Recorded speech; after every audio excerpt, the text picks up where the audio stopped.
Urdu past paper 2018 second group غزل۔ شاعر کا نام شیخ غلام حمدانی مصحفی۔ شعر: رونے سے کام بس کے شب اے ہم نشیں رہا، رونے سے کام بس کے شب اے ہم نشیں رہا، آنکھوں پہ کھینچتا میں سرے آستین رہا۔ شب یعنی رات، آستین یعنی آستین سے آنسو صاف کرتا رہا۔ اس شعر میں شاعر اپنے محبوب کو مخاطب کر کے کہہ رہا ہے کہ میں تمام رات روتا رہا ہوں، رونے سے کام بس کہ شب اے ہم نشیں رہا، یعنی وہ اپنے محبوب کو کہہ رہا ہے کہ میں ساری رات روتا رہا ہوں، کسی وقت بھی میرے آنکھوں سے آنسو تھمتے نہیں ہیں، کیونکہ جب دل میں کسک ہوتی ہے تو آنکھوں سے آنسو آ ہی جاتے ہیں، اور یہ عمل ساری رات مسلسل جاری رہتا ہے۔ میں روتے ہوئے اپنی آنکھوں پر ہاتھ رکھ لیتا ہوں اور اپنی آستین سے آنسو صاف کرتا رہتا ہوں،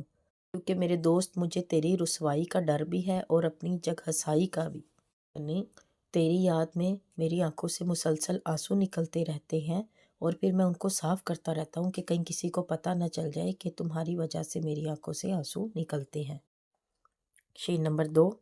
نازک مزاج تھا میں بہت اس چمن کے بیچ، نازک مزاج تھا میں بہت اس چمن کے بیچ، چمن یعنی باغ، بیچ یعنی درمیان میں، جب تک رہا تو خندہ گل سے حزیں رہا، خندہ گل سے حزیں رہا یعنی رنجیدہ اور غمگین ہو جانا۔ تشریح: شاعر اس شعر میں اپنی بے بسی اور نازک مزاجی کے بارے میں بتا رہا ہے کہ میں اتنا زیادہ نازک مزاج اور حساس ہو گیا ہوں کہ انتہا یہ ہو گئی ہے کہ جب غنچہ کھلنے لگتا ہے تو مجھے بڑا ملال ہوتا ہے، میں رنجیدہ اور غمگین ہو جاتا ہوں۔ شاعر کے رنجیدہ ہونے کی ایک وجہ یہ بھی ہے کہ کلی غنچہ بنتی ہے اور غنچہ پھول، اور اس کے بعد فنا کا مرحلہ آ جاتا ہے۔ کلی مرحلے سے واقف نہیں ہوتی، جبکہ شاعر کو اس معاملہ کا بالکل پتہ ہوتا ہے، لہٰذا کلی کا یہ سفر اسے غمگین کر دیتا ہے، کیونکہ ایک پہلے وہ کلی ہوتی ہے، پھر غنچہ بنتی ہے، پھر وہ پھول بنتی ہے، اور اس کو نہیں پتہ ہوتا کہ اس کے بعد اس نے پھر فنا ہو جانا ہے، اس کا وجود بھی باقی نہیں رہنا۔ شعر نمبر 3۔ یارانے گرم رو تو سب آگے نکل گئے،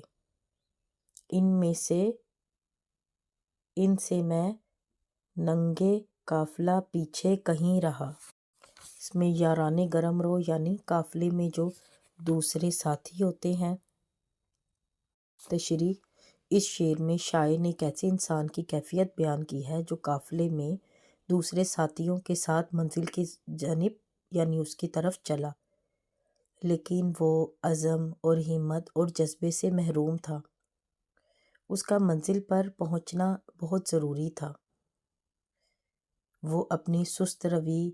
اور جوش اور جذبے میں کمی کی وجہ سے قافلوں کا ساتھ نہ دے سکا، یعنی وہ اپنے ساتھیوں کے ساتھ منزل کی طرف تو نکل پڑا لیکن اس میں وہ جذبہ نہیں تھا، وہ بہت ہی سست تھا، جس کی وجہ سے وہ اپنے قافلے والوں کا ساتھ نہ دے سکا، یعنی وہ لوگ آگے نکل گئے اور یہ پیچھے رہ گیا، جبکہ قافلے کے دوسرے لوگ بڑے ہی پکے ارادے کے تھے اور تیز رفتاری کے ساتھ اپنی منزل کی طرف بڑھتے چلے گئے۔ جو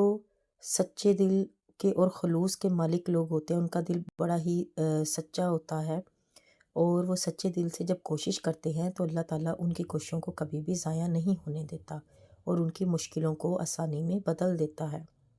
اس لیے قافلے کے جو باہمت لوگ تھے وہ اپنی منزل پر پہنچنے میں کامیاب ہو گئے، جبکہ پیچھے رہ جانے والا جو شخص ہے وہ قافلے والوں کے لیے شرمندگی کا باعث بنا رہا، اپنی ناکامی پر دکھ اور افسوس کا اظہار کر رہا ہے وہ۔